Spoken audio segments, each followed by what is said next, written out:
2024년 3월 27일 수요일 경제뉴스 모닝 브리핑을 시작하겠습니다. 26일 오후 코스피 시장에서 삼성전자는 장중 최고 8만 100원까지 오르며 종전 52주 신고가를 경신했다. 삼성전자 주가가 장중 8만원대를 기록한 것은 2021년 12월 29일 이후 약 2년 3개월 만이다.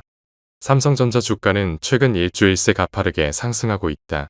지난 19일 종가 대비로 약 10% 가까이 급등했다. 삼성전자 주가 상승은 반도체 업황의 반등이 원인으로 분석된다. 여기에 젠슨 황 엔비디아 최고 경영자가 지난 19일 삼성전자의 고대역폭 메모리를 테스트 중인 사실을 밝히며 기대하고 있다고 말한 점도 영향을 끼친 것으로 보인다. SK하이닉스 주가도 오전 장중 5.9% 상승하며 52주 신고가를 경신했다. 다음 뉴스. 전기차 인기가 시들해진 미국에서 제2의 테슬라를 꿈꾸며 우후죽순처럼 솟아났던 순수 전기차 스타트업들이 연달아 쓰러지고 있다. 뉴욕증권거래소는 지난달 15일 피스커의 상장 폐지를 경고했으며 25일 발표에서 상장 폐지 절차를 시작한다고 알렸다. 위기는 피스커만이 아니다. 미 금융당국은 니콜라의 지난해 5월과 올해 1월에 걸쳐 두 번이나 나스닥 상장 폐지 경고를 보냈다. 지난해 8월에는 미 전기 트럭 스타트업 로즈타운 모터스가 파산했으며 나스닥에 상장했던 영국 전기차 스타트업 어라이벌은 지난달 파산 신청을 냈다. 현지에서는 테슬라의 독주 체제가 더욱 단단해진다는 예측과 함께 순수 전기차 업계가 테슬라와 중국 기업으로 양분된다는 전망이 힘을 얻는 분위기다. 다음 뉴스. 미국 대형 제약사 암젠리 덴마크의 노보노디스크와 미국의 일라이릴리가 양분한 비만 치료제 시장 진출을 검토하고 있다. 현지 시간 24일 CNBC 등에 따르면 암젠은 비만 치료제 물질 마리타이드를 개발 중이다.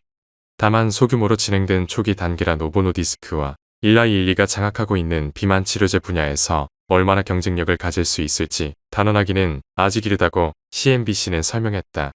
암젠은 올해 말 2단계 임상시험 결과를 발표할 예정이다. 다음 뉴스. 은행 간의 국제금융거래를 중개하는 국제은행간통신협회가 주요국의 중앙은행 디지털화폐 도입 움직임에 발맞춰 1에서 2년 안에 CBDC 플랫폼을 출범시킬 계획이라고 밝혔다. 최근 몇 년 사이 전 세계 중앙은행 중 90%가량도 자국 통화의 디지털화를 시도하고 있다. 스위프트 측은 다만 주요국들의 CBDC 발행이 지연될 경우 1에서 2년 내로 보고 있는 스위프트의 플랫폼 출범 시기가 미뤄질 수 있다고 말했다. 다음 뉴스. 웨어러블 로봇 전문기업 엔젤 로보틱스가 코스닥 상장 첫날 공모가 대비 225% 급등했다. 2017년 설립된 엔젤 로보틱스는 인체에 직접 착용하는 웨어러블 로봇 개발 전문기업이다. 하지마비 환자의 재활 치료를 위한 보행 보조 로봇이 주력 제품이며 설립 초기 LG전자로부터 기술력을 인정받아 시드 투자를 유치했다. 증권신고서 기준 LG전자는 엔젤 로보틱스의 7.22%를 보유한 2대 주주로 상장 이후 지분율은 6.42%가 될 전망이다. 이달 들어 로봇주들은 삼성전자와 LG전자, 두산 등 로봇 시장 내 대기업의 진입이 가속화되고 올해부터 로봇 기업들이 흑자 전환할 것이라는 전망과 함께 반등세를 보였다. 다음 뉴스. 한국신용평가는 26일 정기평가를 통해 이마트의 무보증사채 신용등급을 AA 부정적에서 한 단계 낮은 AA- 안정적으로 변경한다고 밝혔다. 한신평은 이마트의 신용등급 하향 배경으로 실적 부담과 이익 창출력 저하, 높은 재무 부담을 꼽았다. 이딴 인수합병에 따른 재무 부담 확대도 신용등급 강등 요인으로 언급됐다. 아울러 온라인 사업 부진과 과열되는 시장 경쟁 양상 등으로 단기간 내 유의적인 수준의 현금 흐름 개선은 어려울 것으로 전망된다며 재무 안정성이 더욱 저하될 것으로 내다봤다. 다음 뉴스. 도널드 트럼프 전 미국 대통령이 설립한 사회관계망 서비스 트루스 소셜이 뉴욕 증시에 상장된다. 트럼프 전 대통령은 지분 약 60%를 보유하고 있으며 그 가치는 약 40억 달러에 달한다. 트럼프 전 대통령은 이날 사기 대출 관련 민사재판에서 자산 압류를 피하기 위해 납부해야 할 공탁금을 낮추는 데에도 성공했다. 앞서 뉴욕 맨해튼 지방법원은 트럼프 전 대통령이 자산 가치를 부풀리는 방식으로 사기 대출을 받았다고 보고 이자를 포함해 4억 5,400만 달러의 벌금을 내라고 판결했다.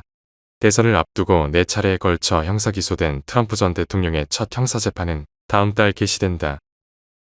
다음 뉴스. 하나은행이 고시한 3월 26일 오후 11시 2분 원달러 환율은 1343원입니다. 시청해주셔서 감사합니다. 더 좋은 영상을 위해 구독, 좋아요 부탁드립니다.